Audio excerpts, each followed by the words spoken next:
اعوذ باللہ من الشیطان الرجیم بسم اللہ الرحمن الرحیم الحمدللہ والصلاة والسلام علی رسول اللہ وعلی آلہ وصحبہ اجمعین اشہد ان لا الہ الا اللہ واشہد ان محمدا عبدہ ورسولہ رب اشرح لی صدری ویسر لی امری واحلل عقدۃ من لسانی یفقہوا قولی ربنا زدنا علما اللہم فقہنا فی الدین آمین۔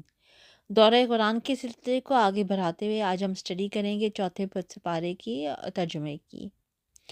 اللہ تعالیٰ فرماتے ہیں لَن تَنَالُوا الْبِرَّ حَتَّى تُنْفِقُوا مِمَّا تُحِبُّونَ، جب تک تم اپنی پسندیدہ چیز سے اللہ تعالیٰ کی راہ میں خرچ نہ کرو گے ہرگز بھلائی نہ پاؤ گے۔ وَمَا تُنْفِقُوا مِنْ شَيْءٍ فَإِنَّ اللَّهَ بِهِ عَلِيمٌ، اور تم جو کچھ خرچ کرو اسے اللہ تعالیٰ بخوبی جانتا ہے۔ تورات کے نزول سے پہلے حضرت یعقوب علیہ السلام نے جس چیز کو اپنے اوپر حرام کر لیا تھا اس کے سوا تمام کھانے بنی اسرائیل پر حرام تھے۔ آپ کہہ دیجئے کہ اگر تم سچے ہو تو تورات لے آؤ اور پڑھ سناؤ۔ اس کے یہ دو آیتیں جو ہیں تورات کے بارے میں، اور یہ یہود کے اس اعتراض پر نازل ہوئی کہ انہوں نے نبی کریم صلی اللہ علیہ وسلم سے کہا کہ آپ دین ابراہیمی کے پیروکار ہونے کا دعویٰ کرتے ہیں اور اونٹ کا گوشت بھی کھاتے ہیں، جبکہ اونٹ کا گوشت اور اس کا دودھ دین ابراہیمی میں حرام تھا۔ اللہ تعالیٰ نے فرمایا یہود کا دعویٰ غلط ہے، حضرت ابراہیم علیہ السلام کے دین میں یہ چیزیں حرام نہیں تھیں، ہاں البتہ بعض چیزیں اسرائیل یعنی حضرت یعقوب نے خود اپنے اوپر حرام کر لی تھی، اور وہ یہی اونٹ کا گوشت اور اس کا دوست تھا۔ اس کی ایک وجہ نظر یا بیماری تھی، اور حضرت یعقوب علیہ السلام کا یہ فعل بھی نزول تورات سے پہلے کا ہے، اس لیے کہ تورات تو حضرت ابراہیم اور حضرت یعقوب علیہ السلام کے بہت بعد نازل ہوئی ہے، پھر تم کس طرح مذکورہ دعویٰ کر سکتے ہو؟ علاوہ ازیں تورات میں بعض چیزیں تم یہودیوں پر تمہارے ظلم اور سرکشی کی وجہ سے حرام کی گئی تھیں۔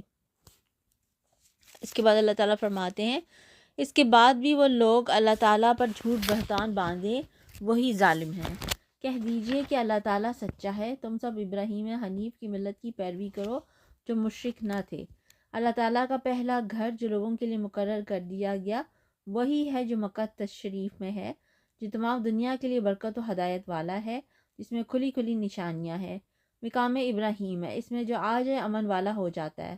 اللہ تعالیٰ نے ان لوگوں پر جو اس کی طرف راہ پا سکتے ہوں اس گھر کا حج فرض کر دیا ہے، اور جو کوئی کفر کرے تو اللہ تعالیٰ اس سے بلکہ تمام دنیا سے بے پرواہ ہے۔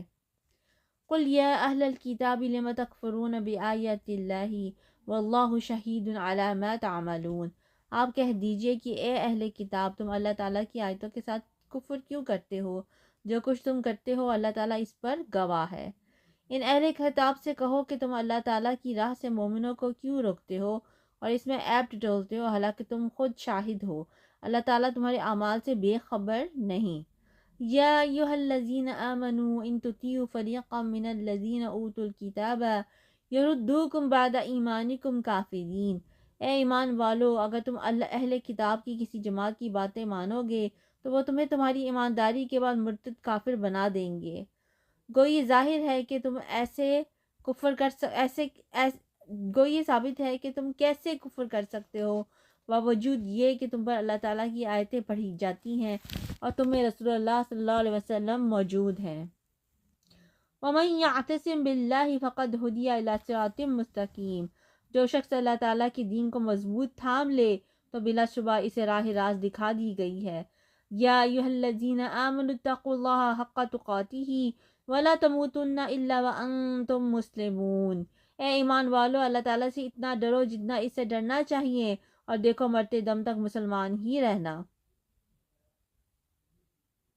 اس کا مطلب یہ ہے کہ اسلام کے احکام و فرائض پوری طور پہ ادا کیے جائیں، اور جن چیزوں سے اسلام میں منع کیا گیا ہے ان کے قریب بھی نہ جایا جائے۔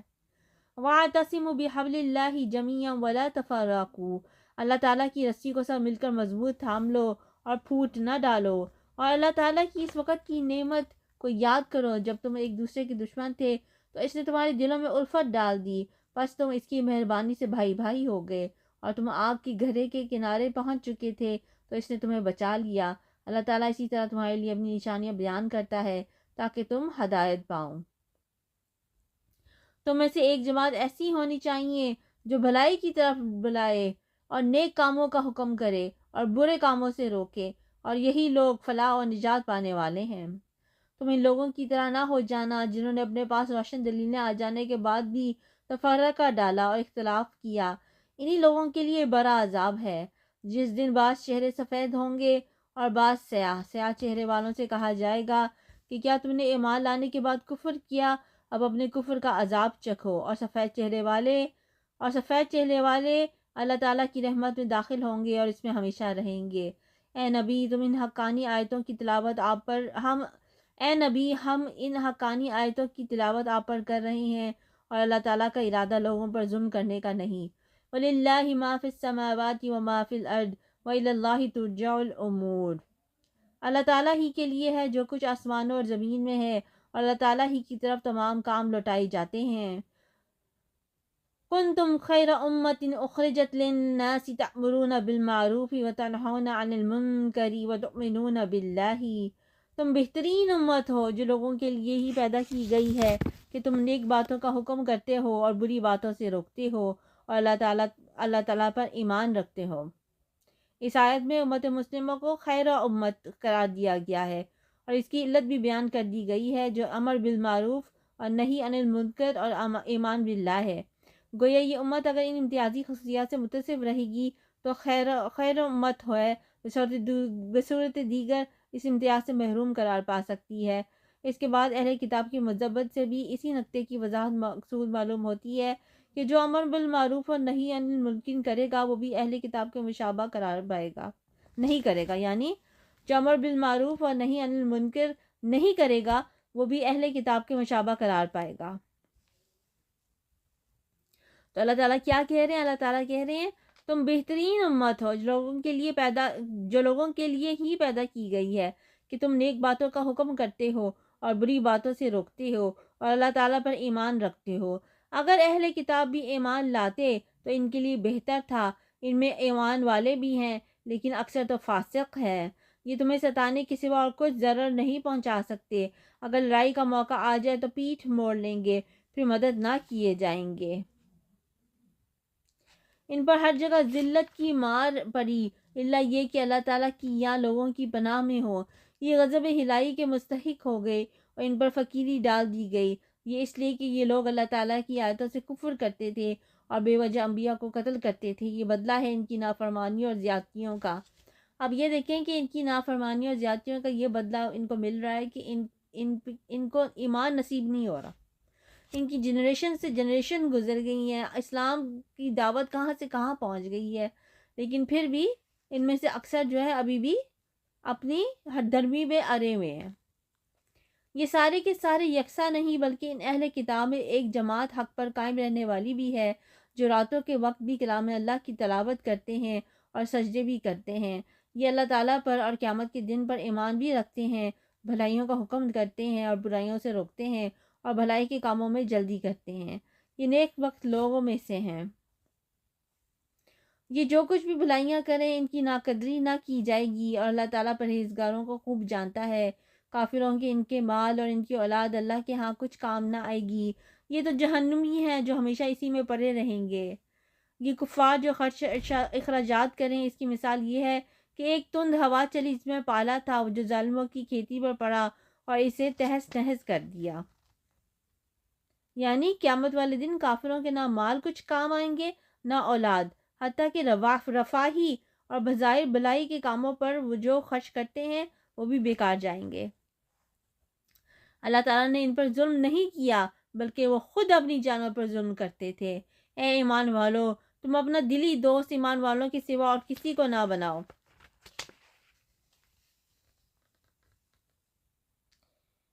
دلی دوست جو ہے وہ یہاں پہ بطانتاً جو ہے وہ دلی دوست اور رازدار کو کہا جاتا ہے۔ کافر اور مشرک مسلمانوں کے بارے میں جو جذبات و عزائم رکھتے ہیں، ان میں سے جن کا وہ اظہار کرتے اور جنہیں اپنی سینوں میں مخفی رکھتے ہیں، اللہ تعالیٰ نے ان سب کی نشاندہی فرما دی ہے۔ یعنی کافر اور مشرک جو ہیں وہ مسلمانوں کے بارے میں جو جذبات و عزائم رکھتے ہیں، ان میں سے جن کا وہ اظہار کرتے ہیں اور جنہیں اپنی سینوں میں مخفی رکھتے ہیں، اللہ تعالیٰ نے ان سب کی نشاندہی فرما دی ہے۔ اللہ تعالیٰ کہہ رہے ہیں اے ایمان والو تم اپنا دلی دوست ایمان والوں کے سوا کسی کو نہ بناؤ۔ تم نہیں دیکھتے دوسرے لوگ تو تمہاری تباہی میں کوئی کسر اٹھا نہیں رکھتے، وہ تو چاہتے ہیں کہ تم دکھ میں پڑو۔ ان کی عداوت تو خود ان کی زبان سے بھی ظاہر ہو چکی ہے، اور جو ان کے سینوں میں پوشیدہ ہے وہ بہت زیادہ ہے۔ ہم نے تمہارے لیے آیتیں بیان کر دیں، اگر عقل مند ہو تو غور کرو۔ ہاں تم تو انہیں چاہتے ہو اور وہ تم سے محبت نہیں رکھتے۔ تم پوری کتاب کو مانتے ہو، وہ نہیں مانتے، پھر محبت کیسی؟ یہ تمہارے سامنے تو اپنے ایمان کا اقرار کرتے ہیں، لیکن تنہائی میں ہمارے غصے کے انگلیاں چباتے ہیں۔ کہہ دو کہ اپنے غصے ہی میں مر جاؤ، اللہ تعالیٰ دلوں کے راز کو بخوبی جانتا ہے۔ تمہیں اگر بھلائی ملے تو یہ ناخوش ہوتے ہیں، ہاں اگر برائی پہنچے تو خوش ہوتے ہیں۔ تم اگر صبر کرو اور پرہیزگاری کرو تو ان کا مکر تمہیں کچھ نقصان نہ دے گا۔ اللہ تعالیٰ نے ان کے اعمال کا احاطہ کر رکھا ہے۔ اے نبی، اس وقت کو بھی یاد کرو جب صبح ہی صبح آپ اپنے گھر سے نکل کر مسلمانوں کو میدان جنگ میں لڑائی کے مورچے پر باقاعدہ بٹھا رہے تھے۔ اللہ تعالیٰ سننے جاننے والا ہے۔ جب تمہاری دو جماعتیں پست ہمتی کا ارادہ کر چکی تھی، اللہ تعالیٰ ان کا ولی اور مددگار ہے۔ اللہ تعالیٰ ان کا ولی اور مددگار ہے۔ اس سے معلوم ہوتا ہے کہ اللہ نے ان کی مدد کی، ان کی کمزوری کو دور فرما کر ان کی ہمت بندھا دی۔ یہ واقعہ ہے جنگ احد کا۔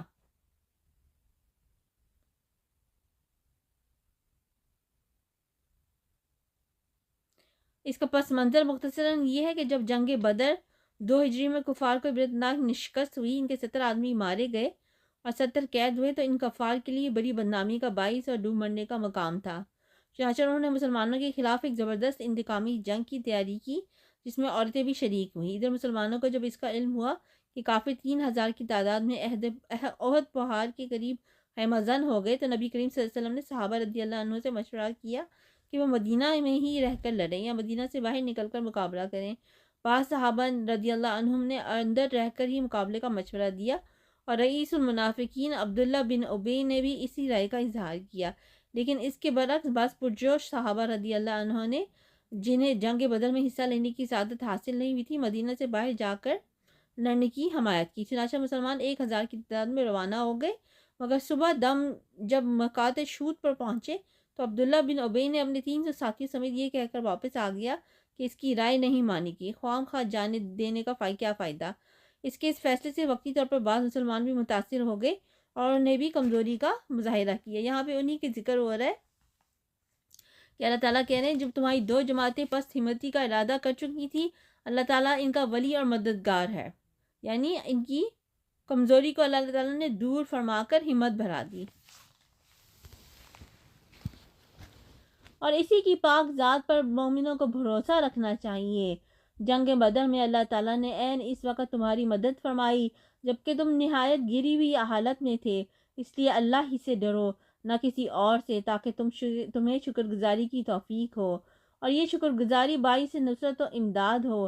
جب آپ مومنوں کو تسلی دے رہے تھے کہ آسمان سے 3000 فرشتے اتار کر اللہ تعالیٰ کا تمہاری مدد کرنا تمہیں کافی نہ ہوگا، کیوں نہیں، بلکہ اگر تم صبر و پرہیزگاری کرو اور یہ لوگ اسی دم تمہارے پاس آ جائیں تو تمہارا رب تمہاری امداد 5000 فرشتوں سے کرے گا جو شاندار ہوں گے، اور یہ تو محض تمہارے دل کی خوشی اور اطمینان قلب کے لیے ہے، ورنہ مدد تو اللہ ہی کی طرف سے ہے جو غالب اور حکمت والا ہے۔ یعنی یہ فرشتوں کو بھیجنا جو ہے مدد کے لیے، یہ تو ایک تمہاری دل کی خوشی اور اطمینان کے لیے، ورنہ اصل مدد تو اللہ کی طرف سے ہی آتی ہے، یہ فرشتے بھی کچھ نہیں کر سکتے۔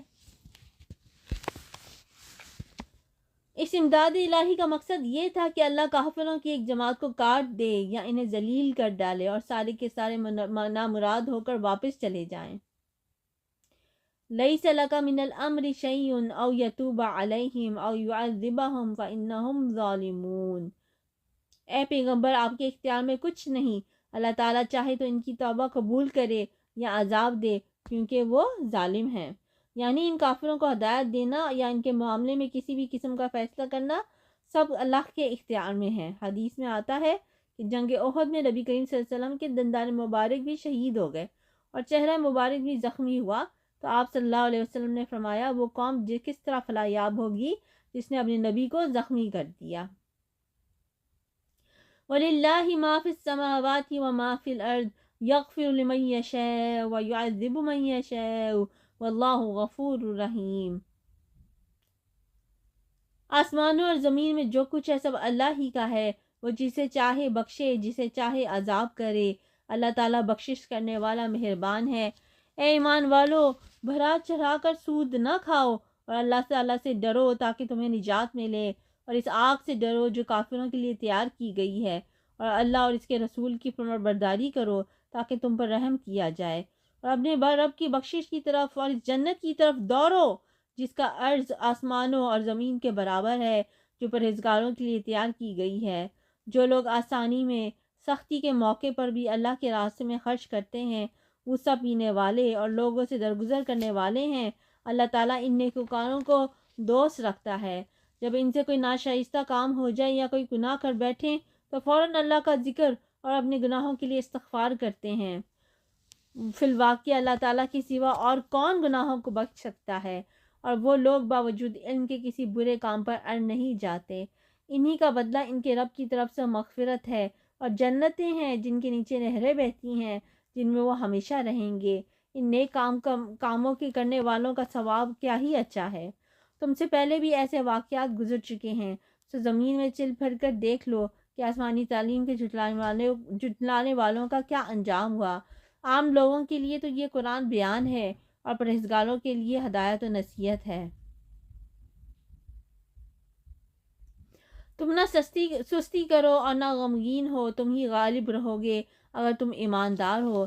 اگر تم زخمی ہوئے ہو تو تمہارے مخالف لوگ بھی تو ایسے ہی زخمی ہو چکے ہیں۔ ہم ان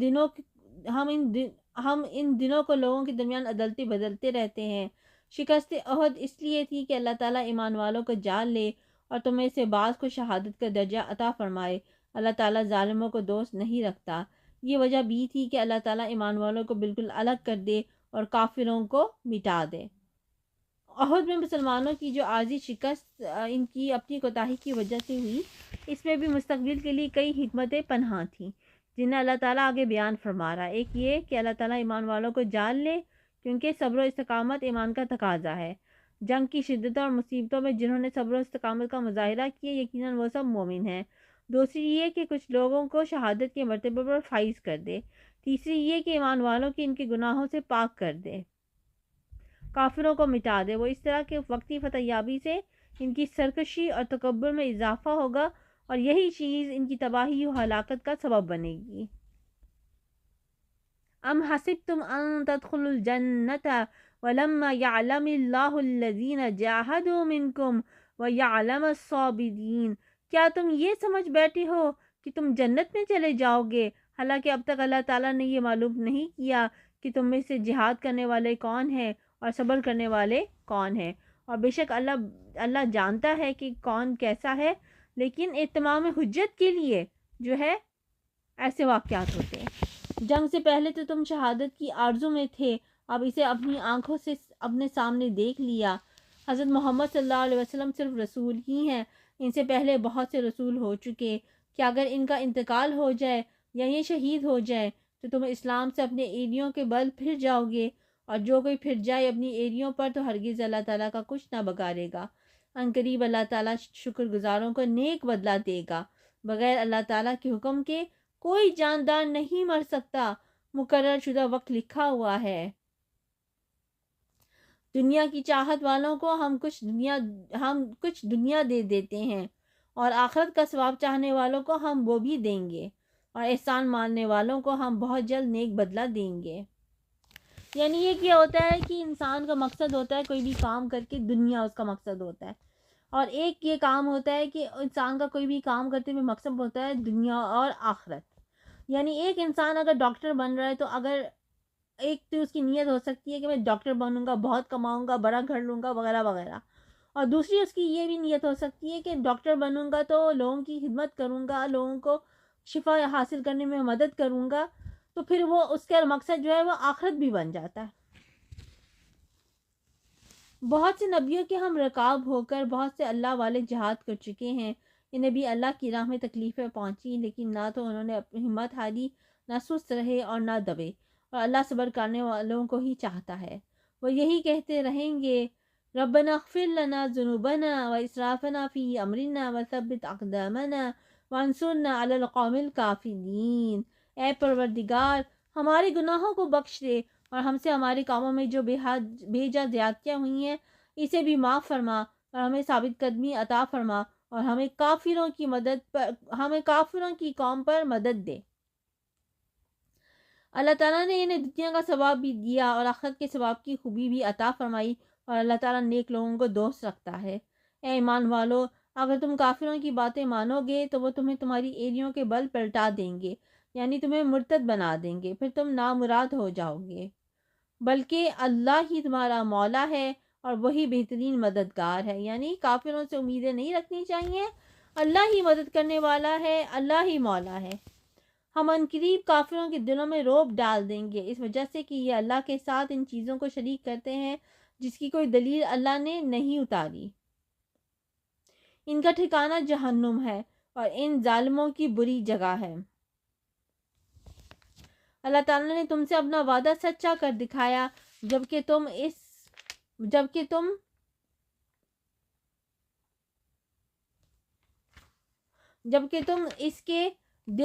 کے حکم سے انہیں کاٹ رہے تھے، یہاں تک کہ جب تم نے پست ہمتی اختیار کی اور کام میں جگرنے لگے اور نافرمانی کی، اس کے بعد کہ اس نے تمہاری چاہت کی چیز تمہیں دکھا دی، تم میں سے بعض دنیا چاہتے تھے اور بعض کا ارادہ آخرت کا تھا، تو پھر اس نے تمہیں ان سے پھیر دیا تاکہ تم کو آزمائیں، اور یقیناً اس نے تمہاری لغزش سے درگزر فرما دیا، اور ایمان والوں پر اللہ تعالیٰ بڑے فضل والا ہے۔ جبکہ تم چلے جا رہے تھے اور کسی کی طرف توجہ تک نہیں کرتے تھے، اور اللہ کے رسول تمہیں تمہارے پیچھے سے آوازیں دے رہے تھے۔ یہ احد کے وقت جو بھگدڑ مچ گئی تھی اور جنگ احد میں، غزوہ احد میں، اس کے بارے میں اس کا منظر پیش کیا جا رہا ہے۔ نبی کریم صلی اللہ علیہ وسلم اپنے چند ساتھیوں سمیت پیچھے رہ گئے اور مسلمانوں کو پکارتے رہے، اللہ کے بندوں میری طرف لوٹ کر آؤ، اللہ کے بندوں میری طرف لوٹ کر آؤ۔ بس تمہیں غم پر غم پہنچا تاکہ تم فوت شدہ چیز پر غمگین نہ ہو اور نہ پہنچنے والی تکلیف پر اداس ہو۔ اللہ تعالیٰ تمہارے تمام اعمال سے خبردار ہے۔ یعنی فوت شدہ چیز پہ غمگین نہ ہو اور جو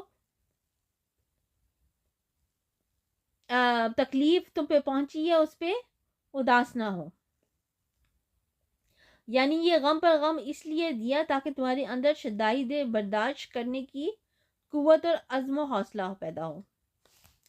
اللہ تعالیٰ تمہارے تمام اعمال سے خبردار ہے۔ پھر اس نے اس غم کے بعد تم پر امن نازل فرمایا اور تم میں سے ایک جماعت کو امن کی نیند آنے لگی۔ ہاں، کچھ وہ لوگ بھی تھے کہ انہیں اپنی جانوں کی پڑی ہوئی تھی، یعنی منافقین، وہ اللہ تعالیٰ کے ساتھ ناحق جہالت بھری بدگمانیاں کر رہے تھے اور کہتے تھے کہ ہمیں بھی کس چیز کا اختیار ہے۔ آپ کہہ دیجئے کہ کام کل کا کل اللہ کے اختیار اللہ کے اختیار میں ہے۔ یہ لوگ اپنے دلوں کے بھید آپ کو نہیں بتاتے، کہتے ہیں کہ اگر ہمیں کچھ بھی اختیار ہوتا تو یہاں قتل نہ کیے جاتے۔ آپ کہہ دیجئے کہ گو تم اپنے گھروں میں ہوتے، پھر بھی جن کی قسمت میں قتل ہونا تھا وہ مقتل کی طرف چل کھڑے ہوتے۔ یعنی یہ نہیں کہ اللہ کی راہ میں جو نکلا وہ قتل ہو گیا، اگر جس نے قتل ہونا ہے اس کی قسمت میں لکھا ہے وہ اپنے گھر میں بھی رہتے ہوئے قتل ہو سکتا ہے۔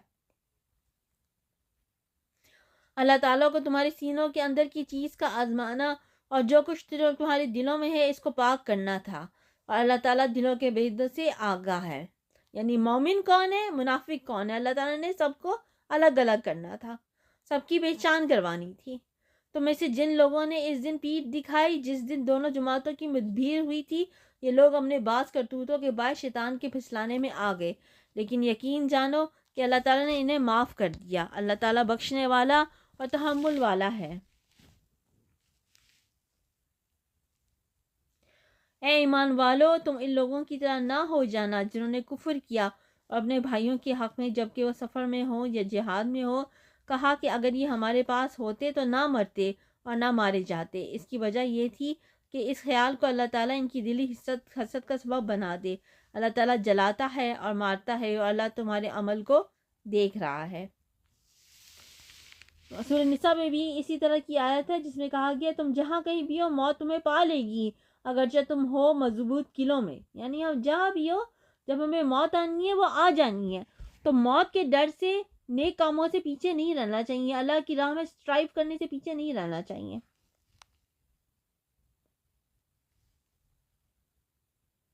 قسم ہے اگر اللہ تعالیٰ کی راہ میں شہید کیے جاؤ یا اپنی موت مرو، بے شک اللہ تعالیٰ کی بخشش و رحمت اس سے بہتر ہے جسے یہ جمع کر رہے ہیں۔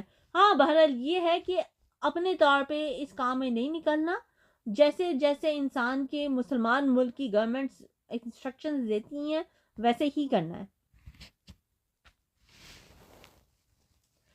بالیقین خواہ تم مر جاؤ یا مار ڈالے جاؤ، جمع تو اللہ تعالیٰ ہی کی طرف کیے جاؤ گے۔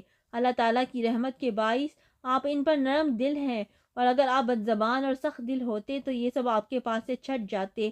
سو آپ ان سے درگزر کریں اور ان کے لیے استغفار کریں اور کام کا مشورہ ان سے کیا کریں۔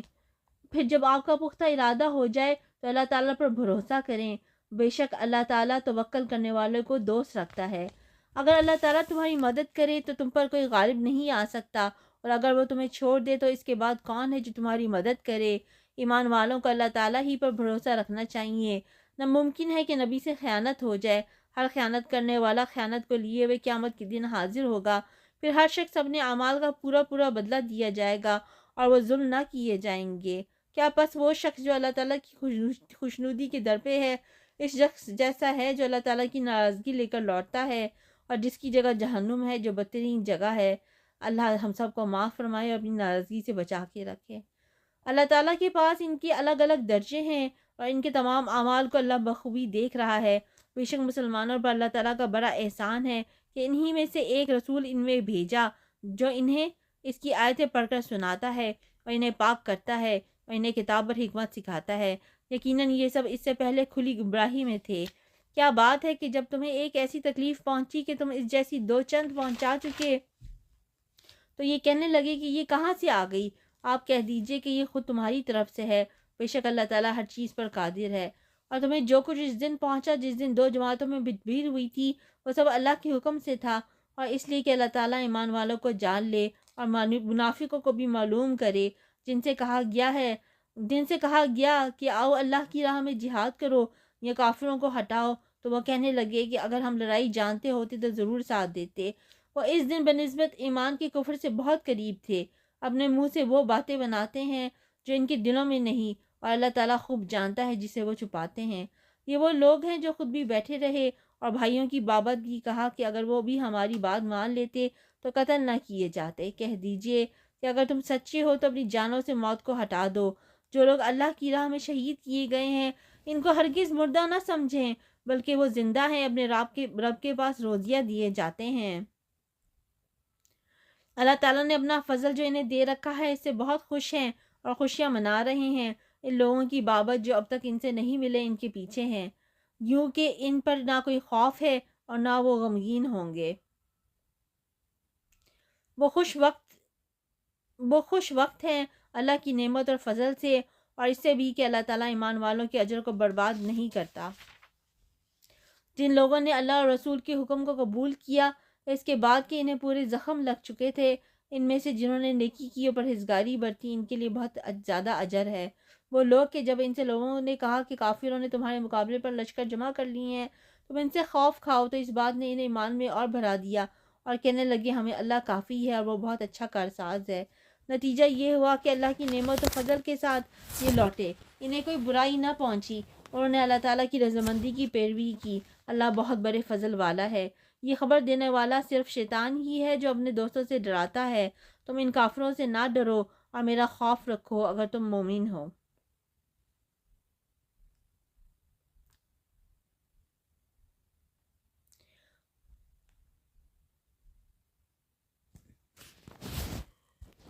کفر میں آگے بڑھنے والے لوگ تجھے غمناک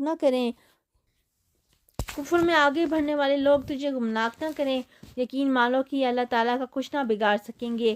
اللہ تعالیٰ کا ارادہ ہے کہ ان کے لیے آخرت کا کوئی حصہ نہ کرے اور ان کے لیے بڑا عذاب ہے۔ کفر کو ایمان کے بدلے خریدنے والے ہرگز اللہ تعالیٰ کو کوئی نقصان نہیں پہنچا سکتے، اور ان ہی کے لیے المناک عذاب ہے۔ کافر لوگ ہماری دی ہوئی مہلت کو اپنے حق میں بہتر نہ سمجھے۔ یہ مہلت تو اس لیے ہے کہ وہ گناہوں میں اور بڑھ جائیں، انہی کے لیے ذلیل کرنے والے عذاب ہیں۔ اس وقت بھی دیکھیں کہ کافروں کو کتنی مہلت ملی ہوئی، کتنی چھوٹ ملی ہوئی، کتنی ترقی کر رہے، دنیا بھی ترقی کر رہے ہیں، لیکن اللہ تعالیٰ کیا کہہ رہے ہیں؟ اللہ تعالیٰ کہہ رہے ہیں یہ مہلت تو اس لیے ہے کہ وہ گناہوں میں اور بڑھ جائیں۔ جس حال پر تم ہو اسی پر اللہ ایمان والوں کو نہ چھوڑ دے گا جب تک کہ پاک اور ناپاک کو الگ الگ نہ کر دے، اور نہ اللہ تعالیٰ ایسا ہے کہ تمہیں غیب سے آگاہ کر دے، بلکہ اللہ تعالیٰ اپنے رسولوں میں سے جس کا چاہے انتخاب کر لیتا ہے۔ اس لیے تم اللہ تعالیٰ پر اور اس کے رسولوں پر ایمان رکھو، اور اگر تم ایمان لاؤ اور تقویٰ کرو تو تمہارے لیے بڑا بھاری اجر ہے۔ جنہیں اللہ تعالیٰ نے اپنے فضل سے کچھ دے رکھا ہے وہ اس میں اپنی کنجوسی کو اپنے لیے بہتر خیال نہ کریں، بلکہ وہ ان کے لیے بے نہایت بدتر ہے۔ عنقریب قیامت والے دن یہ اپنی کنجوسی کی چیز کے توق ڈالے جائیں گے، یعنی جن کو مال و دولت عطا کی گئی ہے اور جو زکوٰۃ وغیرہ نہیں نکالتے ان کے بارے میں بات ہوتی ہے۔ آسمانوں اور زمین کی میراث اللہ تعالیٰ ہی کے لیے ہے، اور جو کچھ تم کر رہے ہو اس سے اللہ تعالیٰ آگاہ ہے۔ یقیناً اللہ تعالیٰ نے ان لوگوں کا قول بھی سنا جنہوں نے کہا کہ اللہ تعالیٰ فقیر ہے، ہم تو نگر ہیں۔ ان کے اس قول کو ہم لکھ لیں گے، اور ان کے انبیاء کو بے وجہ انبیاء کو بے وجہ قتل کرنا بھی، اور ہم ان سے کہیں گے کہ جلنے والے عذاب چکھو، یہ تمہارے پیش کردہ اعمال کا بدلہ ہے، اور اللہ تعالیٰ اپنے بندوں پر ظلم کرنے والا نہیں۔ یہ وہ لوگ ہیں جنہوں نے کہا کہ اللہ تعالیٰ نے ہمیں حکم دیا ہے کہ کسی رسول کو نہ مانیں جب تک وہ ہمارے پاس ایسی قربانی نہ لائے جسے آگ کھا جائے۔ آپ کہہ دیجئے کہ اگر تم سچے ہو تو مجھ سے پہلے تمہارے پاس جو رسول اور معجزوں کے ساتھ یہ بھی لائے جسے تم کہہ رہے ہو، تو پھر تم نے انہیں کیوں مار ڈالا؟ یعنی ان کا وہ معجزہ مانگ رہے تھے، لیکن اس سے پہلے جو نبی معجزہ لے کے آئے تھے ان کو بھی ان لوگوں نے قتل ہی کیا تھا، مار ڈالا تھا ان نبیوں کو۔ پھر بھی اگر یہ لوگ آپ کو جھٹلائیں تو آپ سے پہلے بھی بہت سے وہ رسول جھٹلائے گئے ہیں جو روشن دلیلیں، صحیفے اور منور کتاب لے کر آئے۔ ہر جان موت کا مزہ چکھنے والی ہے، اور قیامت کے دن تم اپنے بدلے پورے دیے جاؤ گے۔ پس جو شخص آگ سے ہٹا دیا جائے اور جنت میں داخل کر دیا جائے، بے شک وہ کامیاب ہو گیا، اور دنیا کی زندگی تو صرف دھوکے کی جنس ہے۔ یقیناً تمہارے مالوں اور جانوں سے تمہاری آزمائش کی جائے گی، اور یہ بھی یقین ہے کہ تمہیں لوگوں کی جو تم سے پہلے کتاب دیے گئے اور مشرکوں کی بہت سی دکھ دینے والی باتیں بھی سننی پڑیں گی، اور اگر تم صبر کر لو اور پرہیزگاری اختیار کرو تو یقیناً یہ بہت بڑی ہمت کا کام ہے۔ یا اللہ ہم سب کو ہمت عطا فرما۔ اور اللہ تعالیٰ نے جب اہل کتاب سے عہد لیا کہ تم اسے سب لوگوں سے ضرور بیان کرو گے اور اسے چھپاؤ گے نہیں، تو پھر بھی ان لوگوں نے اس عہد کو اپنے پیچھے ڈالا اور اسے بہت کم قیمت پر بیچ ڈالا۔ ان کا یہ بیوپار بہت برا ہے، یعنی دنیا کے فائدہ حاصل کرنے کے لیے کتاب کی تعلیمات کو چھپایا یا چینج کیا۔ وہ لوگ جو اپنے کرتوتوں پر خوش ہیں اور چاہتے ہیں کہ جو انہوں نے نہیں کہا اس پر بھی ان کی تعریفیں کی جائیں، آپ انہیں عذاب سے چھٹکار میں نہ سمجھیے، ان کے لیے تو دردناک عذاب ہے۔ وَلِلَّهِ مُلْكُ السَّمَاوَاتِ وَالْأَرْضِ وَاللَّهُ عَلَى كُلِّ شَيْءٍ قَدِيرٌ إِنَّ فِي خَلْقِ السَّمَاوَاتِ وَالْأَرْضِ وَاخْتِلَافِ اللَّيْلِ وَالنَّهَارِ لَآيَاتٍ لِأُولِي الْأَلْبَابِ۔ آسمانوں اور زمین کی بادشاہی اللہ ہی کے لیے ہے، اور اللہ تعالیٰ ہر چیز پر قادر ہے۔ آسمانوں اور زمین کی پیدائش میں اور رات دن کے ہیر پھیر میں یقیناً عقل مندوں کے لیے نشانی ہے۔ جو اللہ تعالیٰ کا ذکر کھڑے اور بیٹھے اور اپنی کروٹوں پر لیٹے ہوئے کرتے ہیں، اور آسمان اور زمین کی پیدائش پر غور و فکر کرتے ہیں اور کہتے ہیں اے ہمارے پروردگار، تو نے یہ بے فائدہ نہیں بنایا، تو پاک ہے، پس ہمیں آگ کے عذاب سے بچا لے۔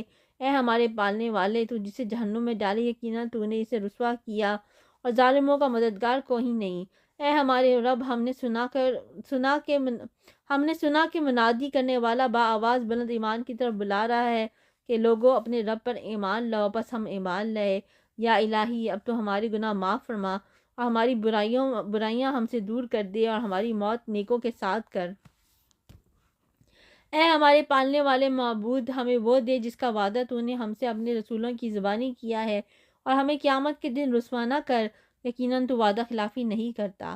پس ان کے رب نے ان کی دعا قبول فرما لی کہ تم میں سے کسی کام کرنے والے کے کام کو خواہ وہ مرد ہو یا عورت میں ہرگز ضائع نہیں کرتا، تو آپس میں ایک دوسرے کی ہم جنس ہو۔ اس لیے وہ لوگ جنہوں نے ہجرت کی اور اپنے گھروں سے نکال دیے گئے اور جنہیں میری راہ میں ایذا دی گئی، جنہوں نے جہاد کیا اور شہید کیے گئے، میں ضرور ضرور ان کی برائیاں ان سے دور کر دوں گا، اور بالیقین انہیں ان جنتوں میں لے جاؤں گا جن کے نیچے نہریں بہہ رہی ہیں۔ یہ ہے ثواب اللہ تعالیٰ کی طرف سے، اور اللہ تعالیٰ ہی کے پاس بہترین ثواب ہے۔ تجھے کافروں کا شہروں میں چلنا پھرنا فریب میں نہ ڈال دے، یہ تو بہت ہی تھوڑا فائدہ ہے، اس کے بعد ان کا ٹھکانہ تو جہنم ہے، اور وہ بری جگہ ہے۔ لیکن جو لوگ اپنے رب سے ڈرتے رہے، ان کے لیے جنتیں ہیں جن کے نیچے نہریں جاری ہیں، ان میں وہ ہمیشہ رہیں گے۔ یہ مہمانی ہے اللہ کی طرف سے، اور نیک لوگوں کے لیے جو کچھ اللہ تعالیٰ کے پاس ہے وہ بہت ہی بہتر ہے۔ یقیناً اہل کتاب میں سے بعض ایسے بھی ہیں جو اللہ تعالیٰ پر ایمان لاتے ہیں، اور تمہاری طرف جو اتارا گیا ہے اور ان کی جانب جو نازل ہوا اس پر بھی اللہ تعالیٰ سے ڈرتے ہیں، اور اللہ تعالیٰ کی آیتوں کو تھوڑی تھوڑی قیمت پر بیچتے بھی نہیں۔ ان کا بدلہ ان کے رب کے پاس ہے، یقیناً اللہ تعالیٰ جلد حساب لینے والا ہے۔ یا ایھا الذین آمنوا اصبروا وصابروا ورابطوا واتقوا اللہ لعلکم تفلحون۔ اے ایمان والو، تم ثابت قدم رہو اور ایک دوسرے کو تھامے رکھو، اور جہاد کے لیے تیار رہو تاکہ تم مراد کو پہنچو۔ تو یہ تھی سورۃ آل عمران۔ سورۃ آل عمران جو ہے وہ مکمل ہو گئی ہے۔ چوتھے سپارے میں اور چوتھے سپارے میں سورۃ النساء شروع ہوتی ہے، جس کی اب ہم اسٹڈی کریں گے انشاءاللہ تعالی۔ بسم اللہ الرحمن الرحیم۔ یا ایھا الناس اتقوا ربکم، اے لوگوں اپنے پروردگار سے ڈرو جس نے تمہیں ایک جان سے پیدا کیا، اور اسی سے اس کی بیوی کو پیدا کر کے ان دونوں سے بہت سے مرد اور عورتیں پھیلا دیں۔ اس اللہ سے ڈرو جس کے نام پر ایک دوسرے سے مانگتے ہو، اور رشتے ناطے توڑنے سے بھی بچو، بے شک اللہ تعالیٰ تم پر نگہبان ہے۔ اور یتیموں کو ان کے مال دے دو، اور پاک اور حلال چیز کے بدلے ناپاک اور حرام چیز نہ لو، اور اپنے مالوں کے ساتھ ان کے مال ملا کر کھا نہ جاؤ، بے شک یہ بہت بڑا گناہ ہے۔ اگر تمہیں ڈر ہو کہ یتیم لڑکیوں سے نکاح کر کے تم انصاف نہ رکھ سکو گے، تو اور عورتوں سے جو بھی تمہیں اچھی لگیں تم ان سے نکاح کر لو، 2 3 4 سے۔ لیکن اگر تمہیں برابری نہ کر سکنے کا خوف ہو تو ایک ہی کافی ہے۔ میں دوبارہ پڑھتی ہوں، لیکن اگر تمہیں برابری نہ کر سکنے کا خوف ہو تو ایک ہی کافی ہے۔ یہ تمہاری ملکیت کی لونڈی یہ زیادہ قریب ہے، ایسا کرنے سے کہ ناانصافی ہو اور ایک طرف جھکنے پڑنے سے بچ جاؤ۔ اور عورتوں کی ان کی مہر راضی خوشی دے دو، ہاں اگر وہ خود اپنی خوشی سے کچھ مہر چھوڑ دیں تو اسے شوق سے جچتا بچتا کھاؤ پیو۔ بے عقل لوگوں کو اپنا مال نہ دے دو جس مال کی اللہ تعالیٰ نے تمہاری گزران کے قائم رکھنے کا ذریعہ بنایا ہے، ہاں انہیں اسی مال سے کھلاؤ پلاؤ پہناؤ اور اوراؤ، اور انہیں معقولیت سے نرم بات کہو، اور یتیموں کے ان کے بالغ ہو جانے تک سدھارتے اور آزماتے رہو۔ پھر اگر ان میں تم ہوشیاری اور حسن تدبیر پاؤ تو انہیں ان کے مال سونپ دو، اور ان کے بڑے ہو جانے کے ڈر سے ان کے مالوں کو جلدی جلدی فضول خرچیوں میں تباہ نہ کر ڈالو۔ مالداروں کو چاہیے کہ ان کے مال سے بچتے رہیں، ہاں مسکین محتاج ہو تو دستور کے مطابق واجبی طور سے کھا لے۔ پھر جب انہیں ان کے مال سونپو تو گواہ بنا لو، دراصل حساب لینے والا اللہ تعالیٰ ہی کافی ہے۔ ماں باپ اور خویش و اقارب کے ترکے میں مردوں کا حصہ بھی ہے اور عورتوں کا بھی۔ جو مال ماں باپ اور خویش اور اقارب چھوڑ مرے، خواہ وہ مال کم ہو یا زیادہ، اس میں حصہ مقرر کیا ہوا ہے۔ اچھا، اسلام سے قبل جو ہے وہ ایک ظالمانہ رواج یہ تھا کہ عورتوں اور چھوٹے بچوں کو وراثت سے حصہ نہیں دیا جاتا تھا، اور صرف بڑے لڑکے کو جو لڑنے کے قابل ہوتے سارے مال کے وارث بنا قرار دیا جاتا تھا۔ اس آیت میں اللہ تعالیٰ نے فرمایا کہ مردوں کی طرح عورتوں اور بچے بچیاں اپنے والدین اور اقارب کے مال میں حصے دار ہوں گے، انہیں محروم نہ کیا جائے۔ یعنی یہ اسلام کا انصاف ہے کہ اسلام نے آ کر اس سوسائٹی میں ایک غلط رواج کو چینج کیا، اور عورتوں کو اور بچے بچیوں کو جو ہے وہ وراثت میں حصہ دیا۔ اور جب تقسیم کے وقت قرابت دار اور یتیم اور مسکین آ جائیں تو تم اس میں سے تھوڑا بہت انہیں بھی دے دو، اور ان سے نرمی سے بولو، اور چاہیے کہ وہ اس بات سے ڈریں کہ اگر وہ خود اپنے پیچھے ننھے ناتواں بچے چھوڑ جاتے جن کے ضائع ہو جانے کا اندیشہ رہتا ہے تو ان کی چاہت کیا ہوتی۔ بس اللہ تعالیٰ سے ڈر کر جچی تلی بات کہا کریں۔ جو لوگ ناحق ظلم سے یتیموں کا مال کھا جاتے ہیں وہ اپنے پیٹ میں آگ ہی بھر رہے ہیں، اور عنقریب وہ دوزخ میں جائیں گے۔ اللہ تعالیٰ تمہیں تمہاری اولاد کے بارے میں حکم کرتا ہے کہ ایک لڑکے کا حصہ 2 لڑکیوں کے برابر ہے، اور اگر صرف لڑکیاں ہی ہوں اور 2 سے زیادہ ہوں تو انہیں مال متروکہ کا 2/3 ملے گا، اور اگر ایک ہی لڑکی ہو تو اس کے لیے آدھا ہے، اور میت کے باپ میں سے ہر ایک کے لیے اس کے چھوڑے ہوئے مال کا 6واں حصہ ہے اگر میت کی اولاد ہو، اور اگر اولاد نہ ہو اور ماں باپ وارث ہوتے ہوں تو اس کی ماں کے لیے 3واں حصہ ہے۔ ہاں، اگر میت کے کئی بھائی ہوں تو پھر اس کا ماں کا 6واں حصہ ہے۔ یہ حصے اس وصیت کی تکمیل کے بعد ہیں جو مرنے والا کر گیا ہو یا ادائے قرض کے بعد۔ تمہارے باپ ہوں یا تمہارے بیٹے، تمہیں نہیں معلوم کہ ان میں سے کون تمہیں نفع پہنچانے میں زیادہ قریب ہے۔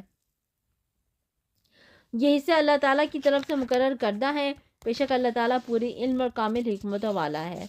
تمہاری بیویاں جو کچھ چھوڑ مرے اور ان کی اولاد نہ ہو تو آدھوں اد تمہارا ہے، اور اگر ان کی اولاد ہو تو ان کے چھوڑے ہوئے مال میں سے تمہارے لیے 1/4 حصہ ہے اس وصیت کی ادائیگی کے بعد جو وہ کر گئی ہوں یا قرض کے بعد، اور جو ترکہ تم چھوڑ جاؤ اس میں ان کے لیے 1/4 ہے اگر تمہاری اولاد نہ ہو، اور اگر تمہاری اولاد ہو تو پھر انہیں تمہارے ترکے کا 8واں حصہ ملے گا اس وصیت کے بعد جو تم کر گئے ہو اور قرض کی ادائیگی کے بعد۔ اور جن کی میراث لی جاتی ہے وہ مرد یا عورت کلالہ ہو، یعنی اس کا باپ بیٹا نہ ہو اور اس کا ایک بھائی یا ایک بہن ہو، تو ان دونوں میں سے ہر ایک کا 6واں حصہ ہے، اور اگر اس سے زیادہ ہو تو 1/3 میں سب شریک ہیں اس وصیت کے بعد جو کی جائے اور قرض کے بعد، جبکہ اوروں کا نقصان نہ کیا گیا ہو۔ مقرر کیا ہوا اللہ تعالیٰ کی طرف سے ہے، اور اللہ تعالیٰ دانا اور بردبار ہے۔ یہ حدیں اللہ تعالیٰ کی مقرر کی ہوئی ہیں، اور جو اللہ تعالیٰ کی اور اس کے رسول صلی اللہ علیہ وسلم کی فرمانبرداری کرے گا اسے اللہ تعالیٰ جنتوں میں لے جائے گا جن کے نیچے نہریں بہہ رہی ہیں، جن میں وہ ہمیشہ رہیں گے، اور یہ بہت بڑی کامیابی ہے۔ اور جو شخص اللہ تعالیٰ کی اور اس کے رسول کی نافرمانی کرے اور اس کے مقررہ حدود سے آگے نکلے، اسے وہ جہنم میں ڈال دے گا جس میں وہ ہمیشہ رہے گا۔ ایسوں ہی کے لیے رسوا کن عذاب ہے۔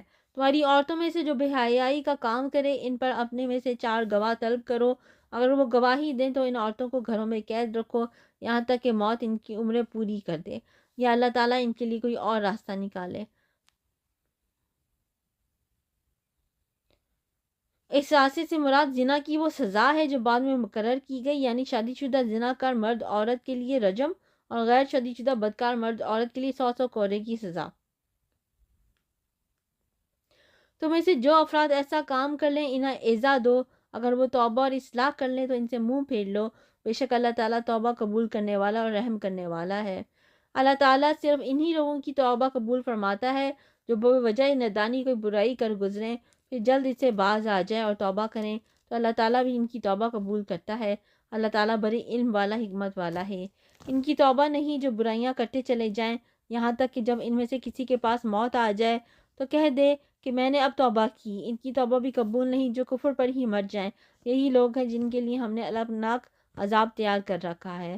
ایمان والو، تمہیں حلال نہیں کہ زبردستی عورتوں کو ورثے میں لے بیٹھو، انہیں اس لیے روک نہ رکھو کہ جو تم نے انہیں دے رکھا ہے اس میں سے کچھ لے لو۔ ہاں، یہ اور بات ہے کہ وہ کوئی کھلی برائی اور بے حیائی کریں، ان کے ساتھ اچھے طریقے سے بود و باش رکھو گو تم انہیں ناپسند کرو، لیکن ممکن ہے کہ تم ایک چیز کو برا جانو اور اللہ تعالیٰ اس میں بہت ہی بھلائی کر دے۔ یعنی ان آیتوں میں بیویوں کے ساتھ، عورتوں کے ساتھ اچھا سلوک کرنے کی ترغیب دی جا رہی ہے، اور اگر تم ایک بیوی کی جگہ دوسری بیوی کرنا ہی چاہو، ان میں سے کسی کو تم نے خزانے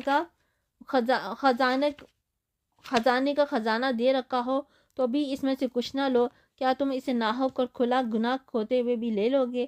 تم اسے کیسے لے لو گے حالانکہ تم ایک دوسرے سے مل چکے ہو اور ان عورتوں نے تم سے مضبوط عہد و پیمان لے رکھے ہیں، اور ان عورتوں سے نکاح کرو جن سے تمہارے باپوں نے اور ان عورتوں سے نکاح نہ کرو جن سے تمہارے باپوں نے نکاح کیا، مگر جو گزر چکا ہے یہ بے حیائی کا کام اور بغض کا سبب ہے اور بری راہ ہے۔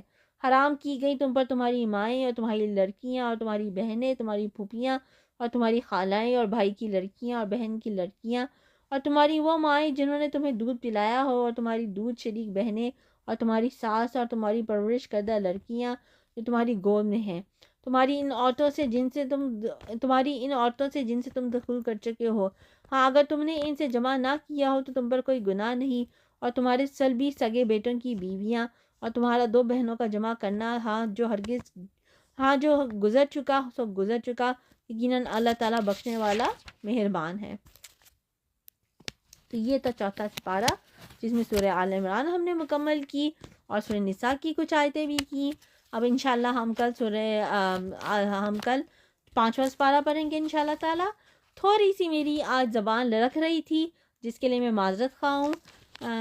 اللہ شیطان مردود کے حملوں سے بچائے۔ جو علماء ہیں وہ کہتے ہیں کہ شعبان کے آخری ہفتے میں شیطان جو وہ پورا فل زور ڈال دیتا ہے کہ کسی طرح دوسرے انسان کو بہکائے، گناہ پہ آمادہ کرے۔ تو میری بھی آج زبان لڑکتی جا رہی تھی۔ اللہ رحم کرے، پتہ نہیں کیا وجہ ہے، اللہ مجھے ہدایت دے اور ہم سب کے لیے یہ دورہ قرآن ہدایت کا باعث بنے اور ہم اس کو مکمل کرنے میں 30 پارے مکمل کرنے میں کامیاب ہو جائے۔ اللہ ہمارے رمضان کو قبول فرمائے، ہمارے روزے قبول فرمائے۔ سبحانک اللہم و بحمدک، اشہد ان لا الہ الا انت، استغفرک و اتوب الیک۔